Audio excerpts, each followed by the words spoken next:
I always say that I prefer to be called a protector, whether it be climate or the land or the water.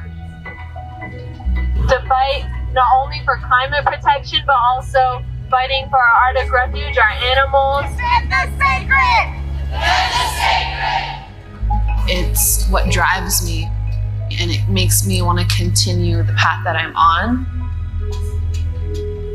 Really excited to meet these other youth activists and get some action.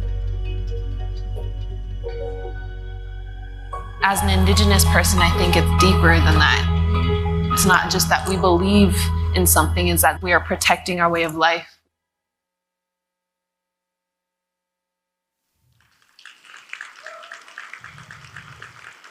Please welcome to the stage Yvette Fielder and Quannah Chasinghorse.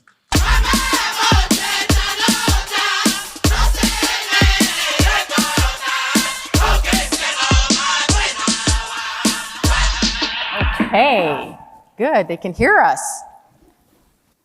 Thank you everybody for being here. Is this not an amazing Res 2023? We've exceeded 4,000 participants and you guys are still here. It's so awesome.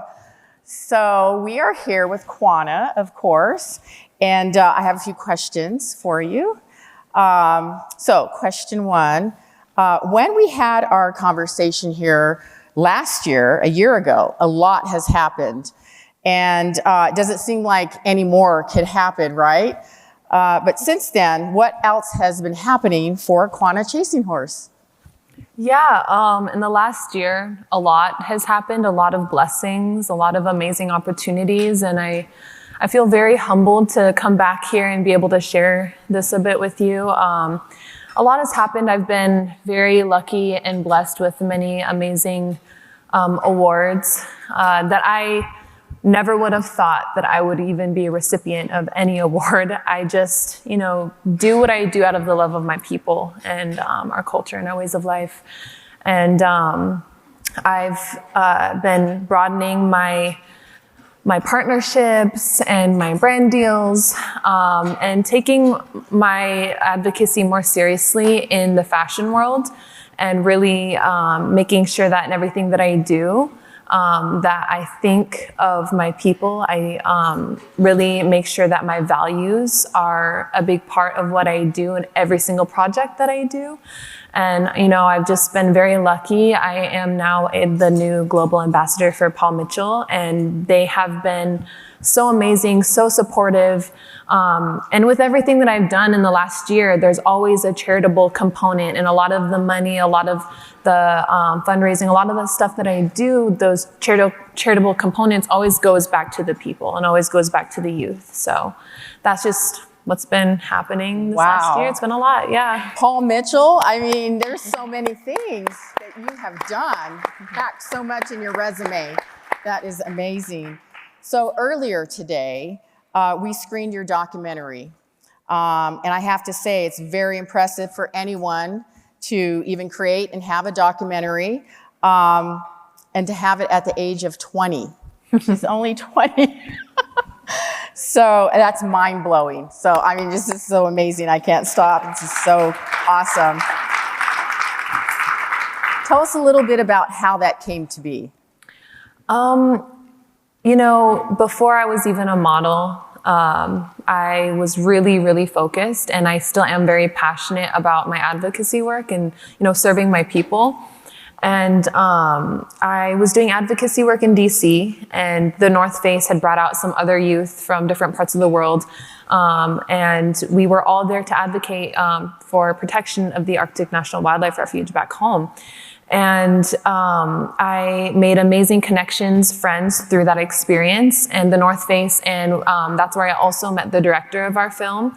And it was originally just an idea. We were just like, hey, it'd be really cool to do a little short film, even if it's a 10-minute film about our advocacy work. And that's what we wanted it to be about, was just the advocacy. And then during filming, I was 17 when we started filming, COVID happened, paused it. And then during that time, my modeling career just kind of happened out of nowhere. It just took off, and we just wanted to continued that conversation of advocacy, of the climate environmental work that I do, of the protecting our sacred lands, all of my advocacy, but also because of my modeling, I wanted to bring in the conversation of representation, and that's also a really big conversation that we've been talking about these last few years as we're seeing more and more representation, but it should have been a long time ago. So it's a big topic, and kind of show my big first moments in the industry. Like in the film, I got to show some of my Met Gala experience, my first Met Gala. So it was really cool, and it was beautiful. So it sounds like all of those conversations that just led you on a wonderful path. A lot of great synergy. Yeah. And I'm feeling that. That's awesome. You're so amazing. Thank you. So congratulations on being named 2023 Native American 40 Under 40 Award recipient.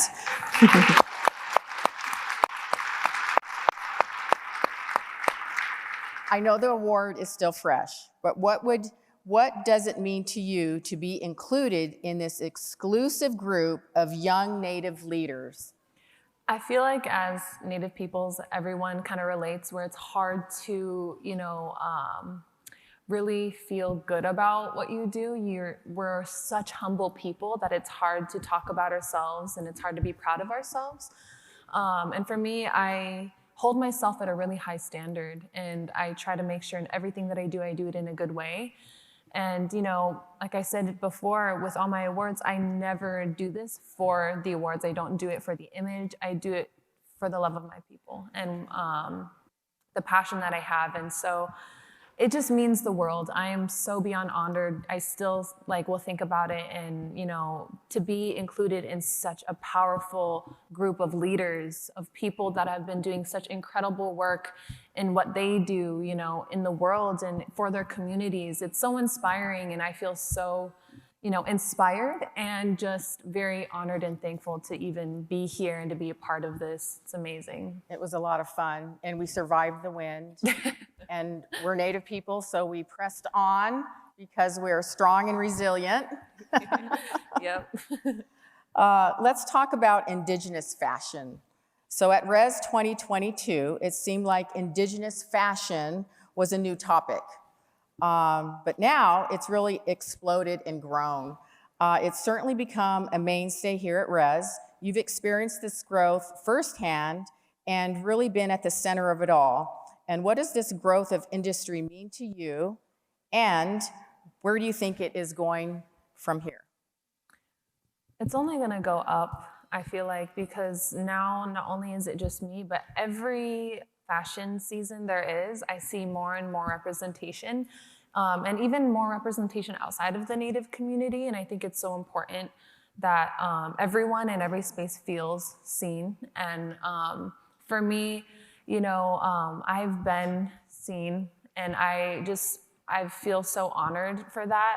I also just want to give opportunities to other Indigenous models, other aspiring Indigenous models, and people that just want to enter that space. It is a challenging space, and it can be harsh sometimes. I know for some people they'll enter it, and then later on they're like, oh, I don't think I can do this. It's a lot. And you see the glitz and the glam of it, but it is very taxing. It's a lot of hard work. It's a lot of time and energy, and you have to make a lot of sacrifices. I've made so many sacrifices, and sometimes I think about it and I was like, is it worth it? But at the end of the day, you have to think that no matter how many sacrifices you make, it is worth it for the generations behind you. It's worth it for all the young kids seeing me, in magazines, on TV, wherever they see me, they see themselves, and I want that because, I want to represent our people in a good way, and I want young people to see that you can make it, you can do it, it's possible, you just have to believe in yourself,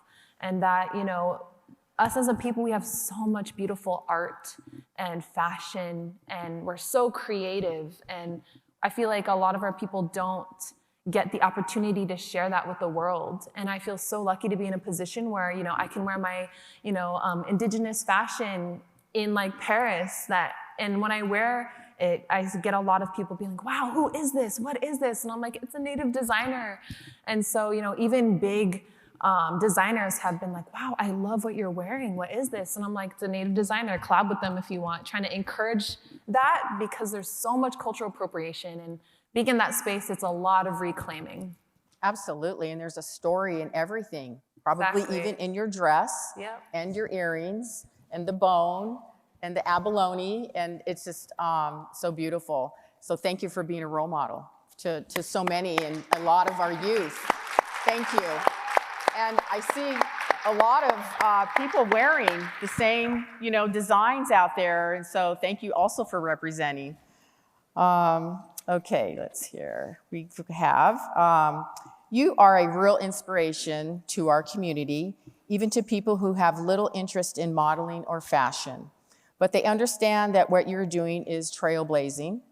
What advice would you give to the people gathered this week who perhaps are trying to break into the field where there is little Native representation or in which they are otherwise underrepresented? Own your space, you have to think about your people and where you come from, and that's where I find my strength, is when I look in the mirror, I used to, not like what I seen. I used to just not want to look in the mirror. But now I can look in the mirror and see my ancestors staring right back at me, and I feel confident, I feel strong because I carry the features of my ancestors. I carry that blood. And the DNA, it's embedded in us, that strength, that resilience. We had to go through so much for us to even be here. And just us owning our space in those spaces is an act of resiliency.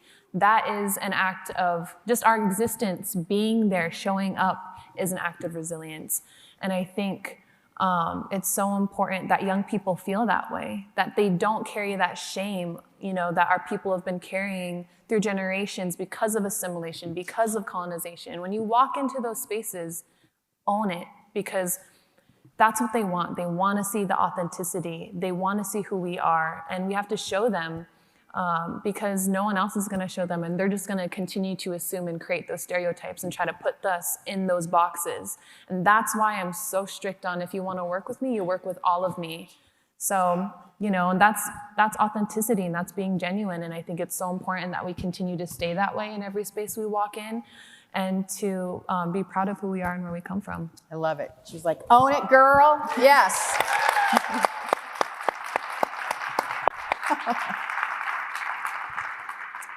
So we talk a lot at Res about goal setting and having a plan.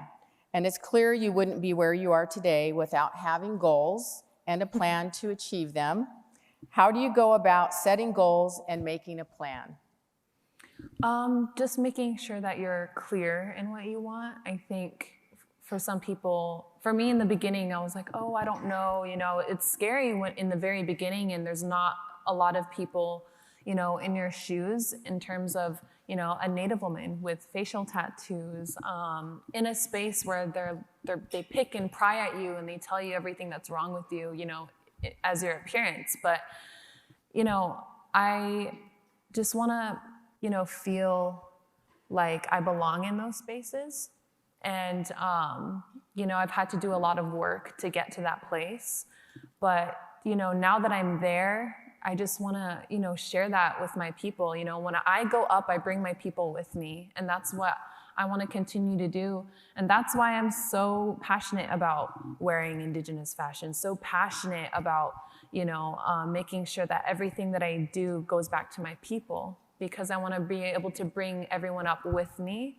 I want to be able to share the stories and experiences, not just my own, because, at the end of the day, we all can relate in different ways, but it is a shared experience. It really is. And I feel very lucky and very proud to be here. And when I go about my goals, I really just set them. I set that intention. I put that out in the universe. I talk about it. If you have a good team around you, a good support system, tell everybody and they will help you get there. You have to be vocal. You have to keep working and you have to stay focused. And that's the biggest part of it. And that is goal setting. That is awesome. So when I work with small businesses, you're a small business owner, you are a model, you're an advocate, you have traveled the world already. And a lot of times when small business owners come to me and they tell me their plan, I say, who else have you talked to this about? You know, my family.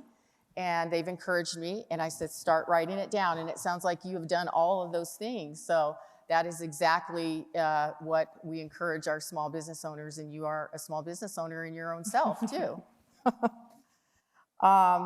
You're not just, I said this, like a model and a fashion icon, but you're an activist who cares deeply about many causes. And some of the things that you're involved in, what are some of the things that you're involved in now? And also, a second one is that we have you on the cover of the NC magazine, and I'm sure you all received this in your conference bag, so please take a look at it. So what are some of the other things that you're involved in that you can share with us? I have been trying to really focus a lot of my time on making sure that the MMIW crisis is something that I continue to talk about and bring awareness to it. So a lot of my modeling work that I do, like I said earlier, there's a charitable component.